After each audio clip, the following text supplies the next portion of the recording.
Let's start with a headline that should, frankly, make every parent pause for a second.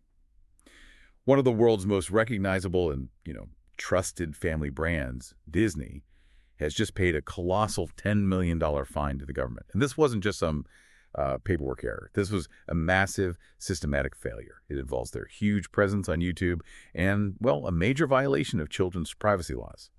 So today we're doing a deep dive into the mechanics of why this happened. What was the exact failure? What data was collected? And most importantly, what does this mean for you as a parent trying to protect your child's digital life? And this deep dive is brought to you by PressReleaseCloud.io, your multicast content distribution and digital experts.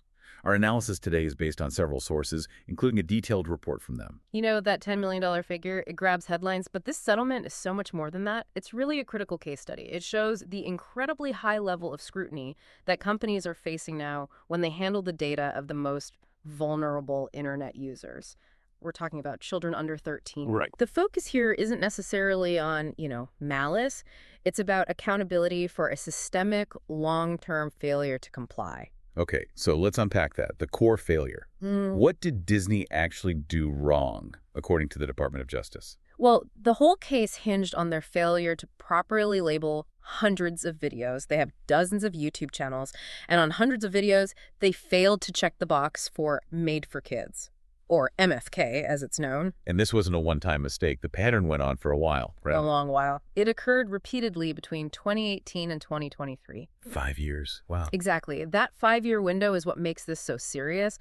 Failing to use that MFK designation, it's not some small technical error. It was a compliance failure that basically opened the floodgates. It allowed YouTube's entire standard data collection system to operate on content that was, unequivocally directed at children. And that's the part that is so striking to me. This is Disney. They're not some startup creator trying to figure out the rules. They are the name in children's entertainment. And that's the core of the FTC's allegation. They argued that Disney knew, or, absolutely should have known, that these videos were for kids. Of course, for their characters, their animation. Exactly. They built their entire brand on family trust, so the expectation that they would be hypervigilant about this stuff was, well, it was exceptionally high. So the settlement, the $10 million, it addresses that. But maybe more importantly, it forces Disney to implement a whole new comprehensive compliance program.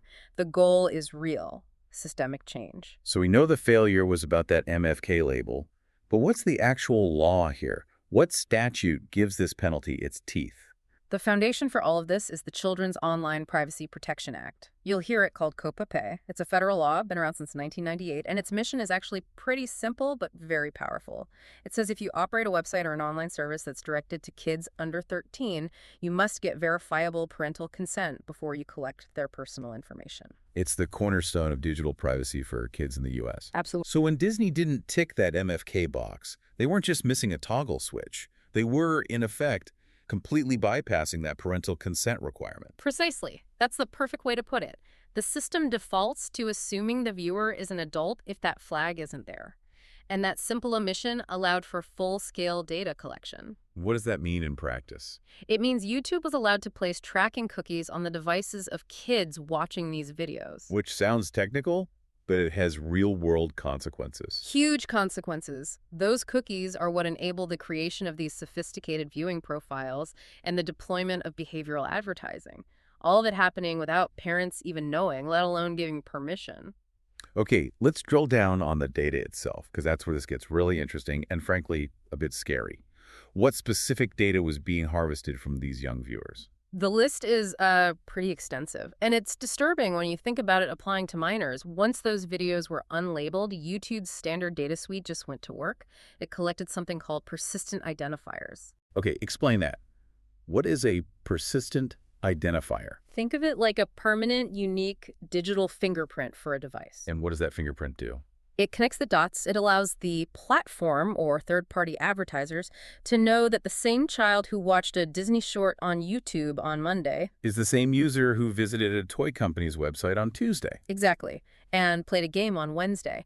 It allows for this cross-site, cross-platform tracking that builds an incredibly detailed behavioral profile over time. And it wasn't just identifiers. The sources mention geolocation data. Are we talking just a general city or something more precise? It can be both. An IP address gives you a region, sure, but some mobile identifiers and tracking tech can get much more precise. And when you combine that with their browsing habits, what device they're using, you're creating this vivid real-time map of a child's interests, their habits, maybe even their location. And that data is all used to serve personalized ads. Which is the exact practice that COPPA forbids without parental consent. It completely undermines a parent's right to control their child's online experience. So that MFK designation, it really is the firewall. It's the essential protection mechanism. When it's used correctly, what does it actually shut down? YouTube automatically disables all the machinery that relies on that user data. So personalized ads stop completely. That's the big one. But it also disables comments, notifications, the ability to save a video to a playlist. Basically, all the interactive features that could lead to data collection. It creates a much, much safer environment. Okay, let's pull the lens back for a minute. Disney is obviously a huge target, but this doesn't feel like a one-off case. Is this part of a bigger regulatory strategy? Oh, absolutely. This is a clear pattern. You have to connect the dots. Regulators are getting much more aggressive because, kids are spending more time online, and the tech to collect their data is getting more sophisticated every day. So these big fines are basically a warning shot. They're setting a baseline for compliance.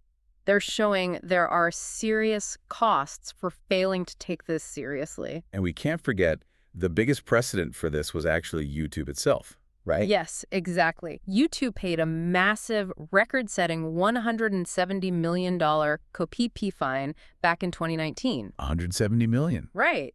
And that landmark case is what forced Google to totally restructure how kids' content is handled.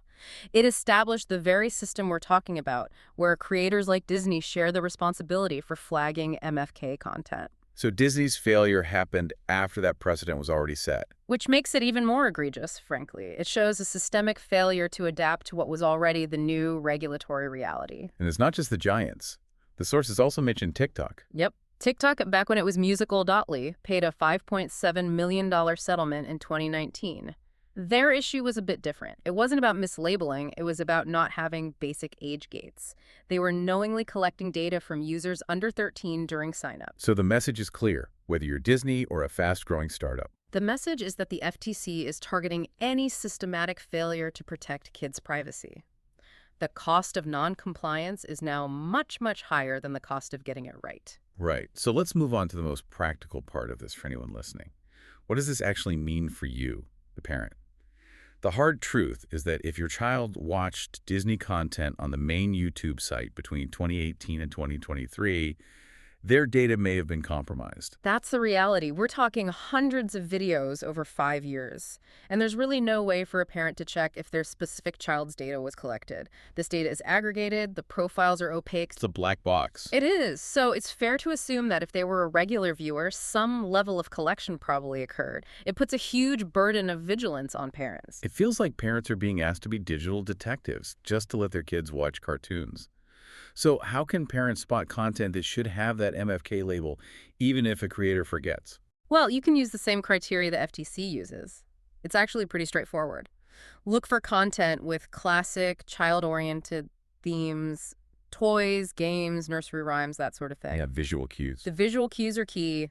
Simplified graphics, lots of bright primary colors, fast animation, fantasy element. And of course, the most obvious one, the presence of famous kids' characters. If you see Mickey Mouse or Elsa in a video on the main YouTube platform and you don't see those MFK protections active, you have to assume that tracking is on. That's your red flag right there. Knowing the criteria at least empowers you to assess what your child is seeing. Okay, so let's create a clear, actionable checklist for parents. Based on all this, what are the steps you can take right now? The absolute first and easiest step is to prioritize the YouTube Kids app. Just use that instead of the regular YouTube platform. It's designed from the ground up to have these protections built in. It's the safest default. And for anyone with kids under 13, you should absolutely be using Google's Family Link. It gives you that supervised experience. Also, enable restricted mode on all your devices. It helps filter out mature content, but it also limits some of the tracking features. And then there's just good basic privacy hygiene. Regularly review the app permissions on your child's tablet or phone. And maybe most importantly, talk to your kids about this stuff in a way they can understand. Explain that free apps aren't really free, that they use information to show them ads, help them build that digital literacy early. And finally, monitoring. You can still see what's happening. Yes, you can review your child's watch and search history. Just log into their Google account, go to the My Activity section, and filter by YouTube. It gives you back some of that transparency. So, to sum it up, This $10 million Disney settlement, it's a huge signal to the market. Compliance with kids' privacy laws is non-negotiable now. And the remedy isn't just a check. It's about forcing systemic change, requiring them to delete the improperly collected data and build new compliance systems. so what does this mean for the future? We know regulators are pushing for stronger penalties. There are even proposed updates to COPPA to extend protections to teenagers up to age 16. That's a big step. But there's an even bigger challenge on the horizon. Our sources pointed to something really thought-provoking. They said unregulated AI is considered a profound threat to our current privacy standards. And that's the final critical thought we want to leave you with today. Just think about the data collection that led to this Disney fine. The persistent identifiers, the location tracking, the behavioral profiling, that was all done with today's technology. So how much more complex does privacy protection become when AI systems, which are even more hungry for data, rely on constant microscopic tracking and profiling to function, especially when it comes to minors? AI's appetite for data is just immense. It's going to clash with privacy laws that were designed for a much simpler digital world. It's a problem that's going to require a lot more than just a single MFK toggle switch to solve. It's a critical thought to mull over as our digital world just keeps evolving. Thank you for joining us for this deep dive. This analysis was based on sources including detailed reports from pressreleasecloud.io, your multicast content distribution, and digital experts. We'll see you next time.